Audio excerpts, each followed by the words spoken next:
প্রতিষ্ঠা বার্ষিকী উপলক্ষে আমাদের একটাই মাত্র বার্তা, আমাদের ৭১ একটা যুদ্ধ হয়েছে, আমাদের ২০২৪ সালে একটা যুদ্ধ হয়েছে। এই যুদ্ধে আমরা দ্বিতীয় যুদ্ধে আমরা বাক স্বাধীনতা পেয়েছি, আমরা বাঙালি জাতির স্বাধীনতা ফিরে পেয়েছি। আমাদের ছাত্র জনতার অভ্যুত্থানের মাধ্যমে এ দেশ আবার পুনরায় স্বাধীন হয়েছে। আন্তর্জাতিক ষড়যন্ত্র চলছে বাংলাদেশের বিরুদ্ধে, বাংলাদেশের স্বাধীনতা সার্বভৌমত্বের বিরুদ্ধে। বাংলাদেশ সবসময় একটি সম্প্রীতির দেশ। বাংলাদেশে অস্থিতিশীল অবস্থার তৈরি করার জন্য আওয়ামী লীগ ষড়যন্ত্র করছে, শেখ হাসিনা বাইরে বসে থেকে ষড়যন্ত্র করছে।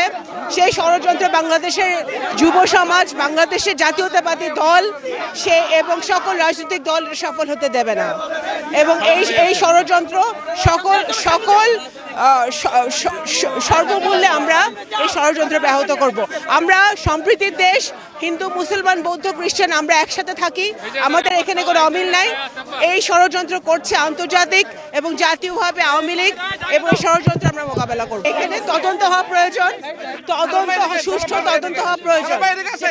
কারা এই ষড়যন্ত্রে জড়িত, কারা এই ঘটনায় জড়িত, সেই ষড়যন্ত্রের মধ্যে আমরা আশা করব যে বর্তমানে যেই অন্তর্বর্তীকালীন সরকার আছে, সেই সরকার প্রধান উপদেষ্টা ওনার নেতৃত্বে উনি একটি সুষ্ঠু তদন্ত করবেন এবং এই দায়ীদের বিরুদ্ধে বিচার হবে। এবং যদি কোনো ষড়যন্ত্র এই দেশের বিরুদ্ধে, দেশের মাটির বিরুদ্ধে হয়ে থাকে, সেই ষড়যন্ত্র আমরা প্রতিহত করব। আমি বলতে পারবো না, সেটা মাননীয় ভারপ্রাপ্ত চেয়ারম্যান জানেন। উনি অবশ্যই এই দেশে, আমরা চাই যে উনি আজকেই দেশে আসুক এবং অবশ্যই ইনশাল্লাহ উনি শীঘ্রই দেশে ফিরবেন। সরকারের কাছে এখন আমাদের একটাই চাওয়া, নির্বাচনটা দ্রুত দিয়ে দিক। এখন গণতান্ত্রিক একটা সরকার যখন চলে আসবে, তখন হয়তোবা এই পরিস্থিতিগুলো থাকবে না। এই জন্য সরকারের কাছে আবেদন, নির্বাচন দিয়ে দিক। আর যে বিশৃঙ্খলা হচ্ছে, হিন্দু সম্প্রদায় নিয়ে যে কথাগুলো হচ্ছে, সারা বাংলাদেশে কোথাও কোনো হিন্দু সম্প্রদায় নিয়ে কোনো মন্দির ভাঙ্গা, হিন্দুদের ওপরে কোনো আঘাত এগুলো আসেনি। কিন্তু এগুলা মিডিয়াকে কভারেজ করে দেখানো হচ্ছে, বহির্বিশ্বকে বোঝানো হচ্ছে, কিন্তু বহির্বিশ্বগুলো বোঝে যে এটা ফ্যাসিস্ট সরকারের একটা চাল। আমরা শর্ট টাইমের মধ্যে নির্বাচন চাই, নির্বাচন দিয়ে গণতান্ত্রিক সরকারের হাতে ক্ষমতা বুঝিয়ে দিক, এটাই আমাদের একমাত্র এখন চাওয়া। আমাদের বর্তমান যে প্রেক্ষাপট আছে, প্রেক্ষাপটটাকে একটা সারা বিশ্বের কাছে বিশৃঙ্খলাময় একটা পরিস্থিতি তৈরি করার জন্য যে প্রোগ্রামগুলো এখন করা হচ্ছে, আমাদের সরকারকে বিপদে ফেলার জন্য করা হচ্ছে। এটা সাধারণ মানুষ বোঝে, দেশের মানুষ বোঝে, বহির্বিশ্ব বোঝে।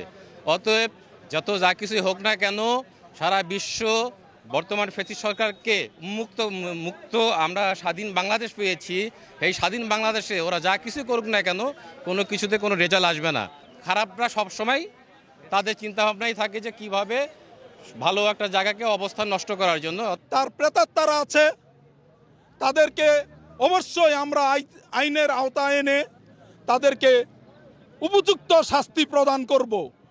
ফ্যাসিস্ট সরকারের যারা আছে এই বাংলাদেশে, তাদেরকে খুঁজে খুঁজে বের করে এরপরে আমরা তারা যে অন্যায় করেছে, সাধারণ মানুষের উপরে যে জুলুম নির্যাতন করেছে, দ্রব্যমূল্য সহ দেশের মানুষকে, নিপীড়িত মানুষকে যেইভাবে অত্যাচার করেছে, আমরা তার সমুচিত জবাব দিব।